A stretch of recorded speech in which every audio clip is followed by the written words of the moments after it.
Oke, nah ini perlu tak jelasin khusus alam misal. Alam misal ini, jadi ada satu alam. Nanti kalau di Suhrawardi sering disebut barzakh. Jadi alam misal ini kadang disebut juga alam malakut, atau dalam bahasa Ibnu Arabi kadang disebut alam imajinasi. Bukan imajinasi ngarang seperti yang kalian, tapi alam imajinasi. Imajinasi itu kan kombinasi antara beberapa informasi yang dijadiin satu, itu kan imajinasi. Tapi kalau di Ibnu Arabi ada alam khusus, alam malakut. Alam malakut itu bayangkan kalau kalian sudah paham kayak dunia idenya Plato. Alam ini segala informasi, alam ini di luar ruang dan waktu. Dia ada di antara wahidiyah dan syuhudi. Dan di sini penuh informasi tentang alam semesta dan segala prototipenya, masa lalu, masa depan dan sebagainya. Yang dilakukan oleh para sufi untuk masuk ke alam ini, itu ada yang disebut imajinasi kreatif. Ya nanti medianya ya pakai riadoh itu tadi. Dan yang bisa mengakses alam ini kan para sufi, para wali dan yang sejenis itu. Itu disebut alam misal. Jadi ada dunia antara namanya barzah. Makanya besok orang sudah menikah disebut alam barzah. Ini alam perantara yang menyambungkan antara dunia ahadiyah, wahidiyah dengan dunia syuhudi. Jadi alam ini berjalan dengan segala hukumnya, dengan segala skenarionya, itu ada di alam misal ini. Dan yang mencahayai alam misal itu nanti satu dunia, satu hal yang oleh Ibnu Arabi disebut hakikat Muhammadiyah atau Nur Muhammad. Jadi ini semacam blueprintnya alam semesta, ada di alam misal. Jadi kamu besok mau jadi apa, kamu ada apa dengan pikiranmu, kamu semuanya sudah ada blueprintnya, sudah ada cetak birunya. Makanya para wali yang mengakses ke sana itu kadang-kadang mereka bisa ngerti masa depan, bisa ngerti yang belum terjadi, bisa ngerti masa lalu yang sudah tersembunyi. Kenapa? Karena mereka bisa mengakses alam misal. Jalannya pakai imajinasi kreatif. Metodenya ya riyadhah, kasyaf. Jadi kenapa pakai imajinasi kreatif? Karena orang yang imajinasinya mati, cara berpikirnya hanya yang fisik dan rasional, nggak akan bisa menjangkau alam ini. Harus imajinasinya yang hidup. Jadi akalnya menangkapnya dalam modenya, modenya mode imajinatif. Imajinasi. Metafisikanya agama itu kan nggak bisa ditangkap kalau imajinasimu mati. Eskatologi nggak akan bisa kamu pahami kalau imajinasimu mati. Sirotol mustaqim, itu kalau imajinasimu mati, kamu akan bilang sirotol mustaqim itu omong kosong, nggak masuk akal. Mana ada rambut dibelah 7, tajamnya kayak 7.777 pedang misalnya. Nggak masuk akal. Yang bisa menangkap eskatologi, yang bisa menangkap metafisika, dunia gaib itu imajinasi.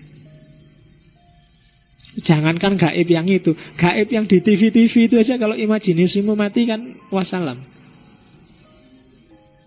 Iya kan? Ada pocong saya melihat, alah ndak kelihatan, omong kosong, mesti gitu.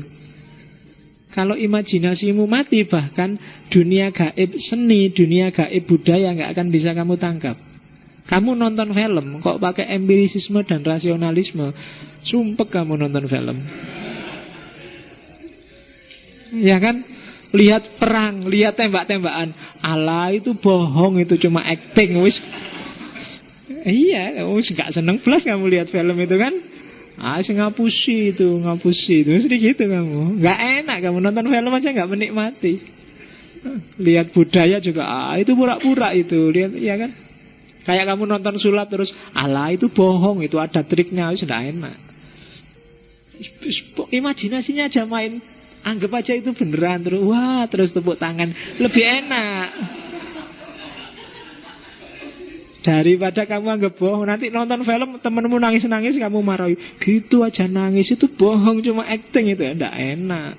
Enaknya nonton film kan bisa ketawa, bisa nangis, bisa hanyut, kan gitu. Dan yang bisa kayak gini, imajinasi. Ya, yang kayak gitu aja butuh imajinasi. Apalagi alam misal, apalagi dunia eskatologis, dunia gaib, dunia, apalagi dunia wahidiyah. Oke, maka mungkin masih ada di toko buku tulisannya William Siddiq itu kan, yang judulnya Imajinasi Kreatif Ibnu Arabi. Ya, silakan yang tertarik kamu bacalah buku itu, karena saya nggak akan menjelaskan panjang, karena begitu tak jelaskan agak panjang lagi kamu akan bingung. Bayangkan kayak gitu aja pentingnya namanya imajinasi. Nah, tadi saya bilang alam misal itu di bawah kendali, di bawah naungan namanya Nur Muhammad, ya, atau hakikat Muhammadiyah. Yo, yang NU mungkin lebih suka menyebutnya Nur Muhammad aja.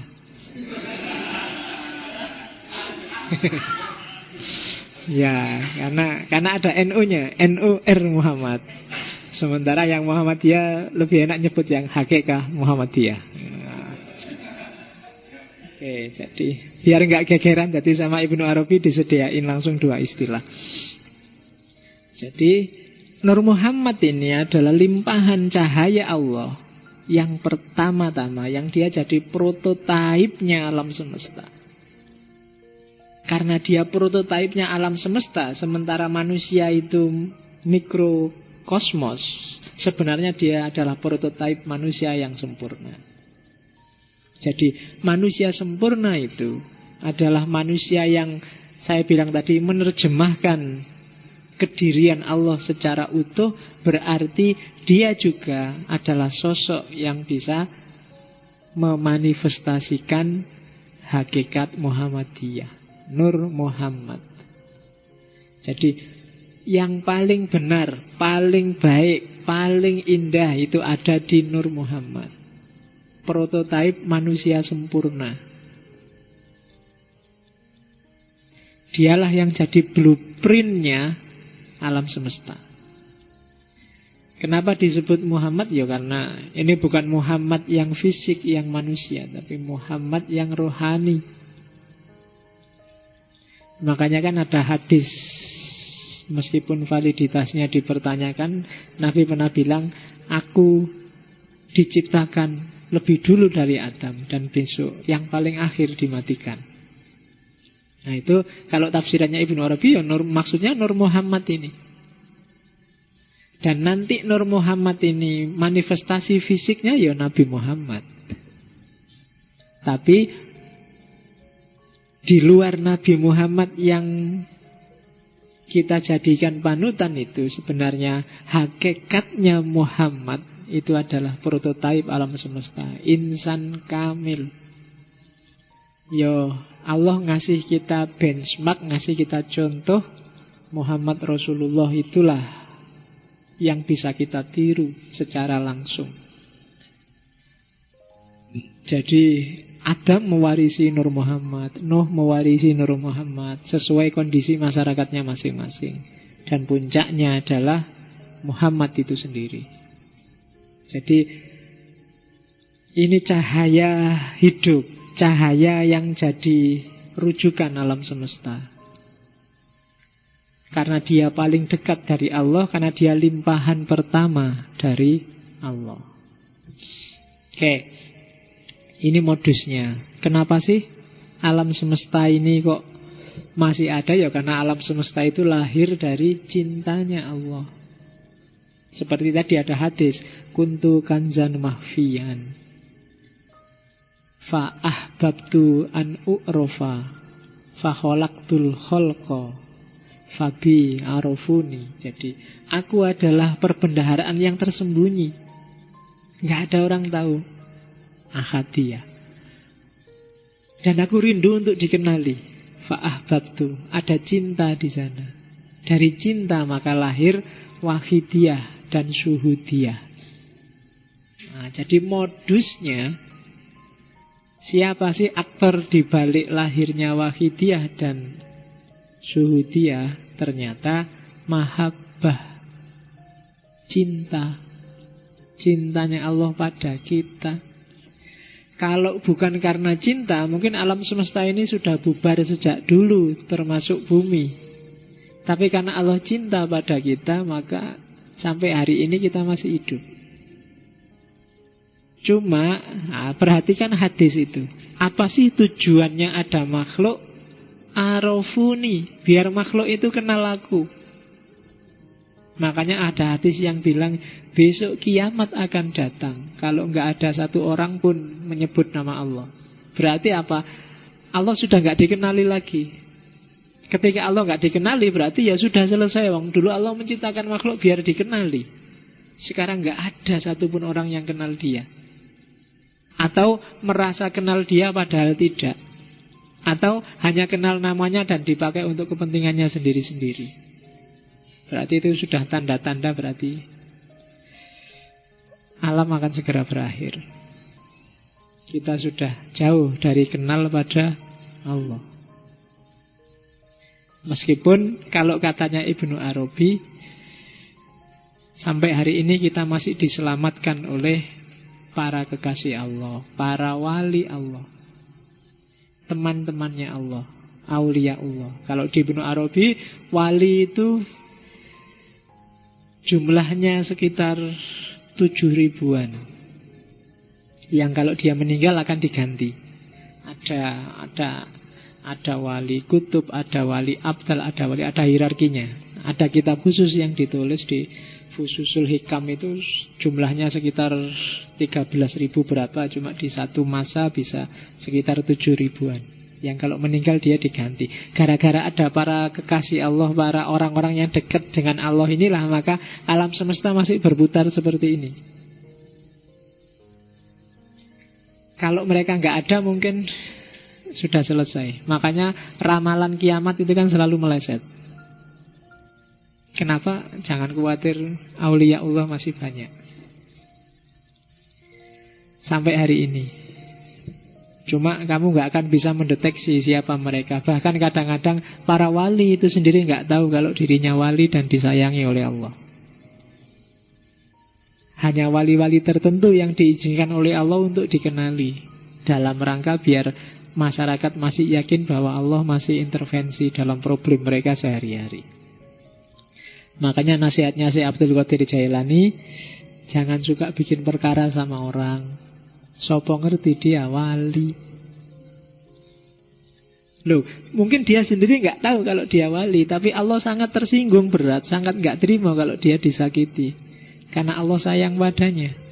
Kan gitu, makanya hati-hati. Allah pak, teman saya itu kayak gitu, tiap hari kerjaannya nongkrong, gitaran, sholat sak karepe, mosok wali. Loh, sopo ngerti? Cuma begitu kamu merasa jangan-jangan aku wali ya, pasti kamu bukan wali. Iya. Jadi cirine ning kono wis. Kadang-kadang aku kayak wali ya, pasti ndak itu ndak. Iya. Ndak usah GR. Jadi banyak orang yang mungkin jadi wali tapi pasti bukan dirimu. Tegaskan aja itu. Iya, kalau nggak gitu nanti kamu sakaremu dhewe tambahan. Oke, ya banyak memang yang dikarenakan Allah. Yang jelas pastikan bahwa Allah selalu ridho dan sayang padamu. Dan saya selalu bilang, untuk bikin Allah ridho padamu, pertama-tama kamu juga harus ridho pada Allah. Jangan gampang komplain, jangan gampang mengeluh, jangan gampang protes. Apapun yang diskenario Allah untuk hidupmu. Kalau sekedar kuliah nggak lulus-lulus itu gampang. Kalau sekedar skripsi nggak selesai-selesai gampang. Itu tidak penting. Kalau hanya karena itu jangan mengeluh pada Allah. Karena problemnya tidak di Allah tapi di dirimu sendiri.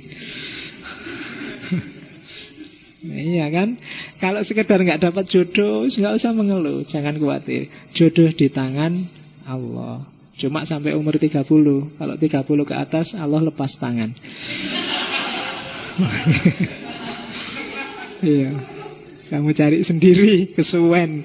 Sudah disediain sejak lama, kamu diem aja. Allah jengkel.